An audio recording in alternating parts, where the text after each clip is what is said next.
During the era of the Ming Dynasty, concubines were devoted solely to the emperor, existing to serve him in life and even in death.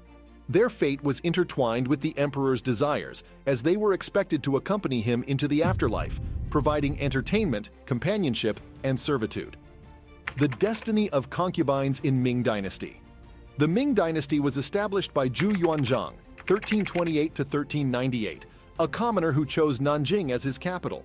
However, several decades later, the capital was relocated to Beijing by the third Ming emperor, which has since served as China's principal seat of government.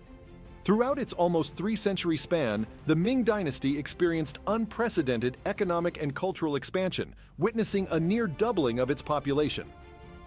Unfortunately, the dynasty faced challenges in its final century, such as border conflicts, crop failures, fiscal instability, and corruption within the court, eventually succumbing to the invasion of the Manchu people from the north, who conquered Beijing in 1644.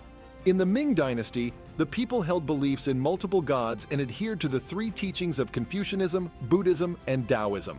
Both commoners and emperors supported temples and venerated devotional images within their homes. Furthermore, trade routes, whether by land or sea, facilitated interactions with followers of Islam and allowed for the arrival of European Christians.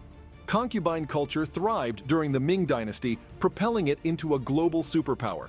The dynasty embarked on significant maritime expeditions before Christopher Columbus, and it even produced books before the printing press emerged in Britain. Nevertheless, beneath the surface of stability and groundbreaking innovations, there existed a darker and more macabre side.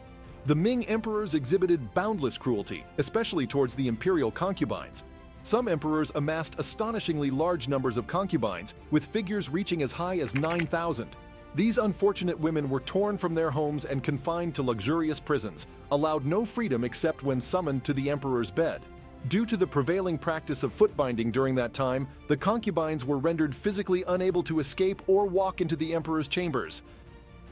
They had to be carried, stripped of any agency, to satisfy the emperor's desires. Imperial concubines were considered the personal possessions of the ruling emperor, granting him complete authority over their lives. Tragically, the majority of concubines never had the chance to meet the emperor in person, enduring lives characterized by profound loneliness, jealousy, and relentless competition for his attention. Ironically, beauty became more of a curse than a blessing during this period of Chinese history. Despite their physical allure, the primary purpose of these concubines was to fulfill the emperor's sexual desires and bear as many children as possible. Yet even this duty failed to shield them from the abhorrent fate that awaited some. The most inhuman aspect was the practice of accompanying the deceased emperor into the afterlife, where they were condemned to serve him for eternity. This cruel tradition, inherited from the Mongolian dynasty by Emperor Hongwu, the founder of the Ming Dynasty, was specifically reserved for concubines who had not borne any children for the emperor. Thus, the lives of these concubines in the Ming Dynasty were intertwined with the whims of the emperor, both in their mortal existence and even beyond the grave. Their tragic tales reveal the extent of cruelty and oppression that could permeate the lives of women within the imperial court, in contrast to the external image of stability and achievement projected by the Ming Dynasty. And two primary methods were employed to carry out this macabre ritual. Living burial. A barbaric practice involved confining the concubines within the tomb of the deceased emperor while they were still alive. Trapped in this grim environment, they endured an agonizing existence, facing starvation, suffocation, and despair. Struggling against their horrifying fate, they found themselves helpless, with no means to escape or save themselves. Thus, in the prime of their youth, these unfortunate young women were forced to bid farewell to life, condemned to serve their masters in eternal darkness. Undoubtedly, this method of burial surpassed the bounds of cruelty, surpassing even the finality of death itself. Death burial.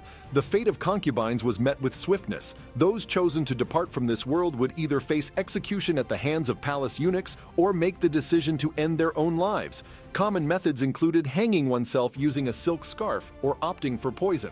On the night of their inevitable demise, these young and beautiful concubines were granted a final opulent meal in the grand dining hall of the Forbidden City. Following the feast, they were led by the eunuchs to a side hall where a series of chairs awaited, neatly arranged. Above each chair hung a white silk sheet, its purpose hauntingly evident. With a heavy burden of impending fate, the concubines allowed their heads to be gently secured by silk fasteners as the eunuchs removed the chairs. Left in a room adorned with chilling symbols, the concubines embraced their final moments with an eerie serenity. For those who found the visual aspect distressing, an alternative option presented itself in the form of poison. A collection of small bottles containing various lethal substances, including wine, arsenic, and crane red, had been meticulously prepared. These poisons were blended with the finest flower dew and wine available within the palace. Astonishingly, the taste was surprisingly pleasant and the effects were swift. Although lacking the freedom to choose their own lives, these concubines, as beloved women of the emperor, possessed the agency to determine their own method of death. They may have been deprived of the right to live, but they retained the power to choose their exit from this world. Once the process was complete, the lifeless bodies of the concubines were laid to rest alongside the deceased emperor in his burial chamber. This practice was deeply rooted in the belief that emperors would continue their existence in another realm after death. In order to maintain their esteemed status and ensure a privileged existence beyond the earthly realm, the emperor insisted that his women and numerous valuable items accompany him in the tomb. The purpose behind this solemn ritual was to provide the emperor and his entourage with the means to continue their revered existence in the afterlife. It was believed that the offerings made, including the concubines, would enable the emperor to maintain his status and continue his reign beyond the mortal realm. This practice symbolized the emperor's desire to transcend death and be accompanied by those who held significance in his life. By ensuring their presence in the tomb, the emperor aimed to secure his eternal place of privilege. The concubines who either gave birth or were unable to conceive faced a different fate. These concubines received honorary titles and were granted the privilege of residing within the palace for the remainder of their lives, thus spared from the horrifying practice of immolation. In rare instances, some lower-ranking concubines were permitted to return to their hometowns and resume their lives as ordinary citizens. The cruel tradition of burying imperial concubines alive was abolished following the death of Emperor Zhou, the 8th ruler of the Ming Dynasty, who passed away at the young age of 36. Prior to his demise, he issued a decree to halt the inhumane practice of burying concubines alongside deceased emperors.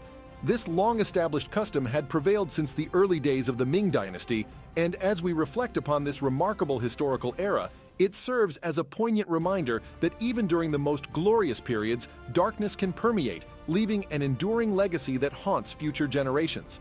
The legacy of the Ming Dynasty bears witness to the splendor of its achievements as well as the depths of its cruelty. This serves as a testament to the notion that within illustrious epochs, remnants of darkness can persist, leaving an indelible mark for years to come. That's all for this video. We will see you in the next video.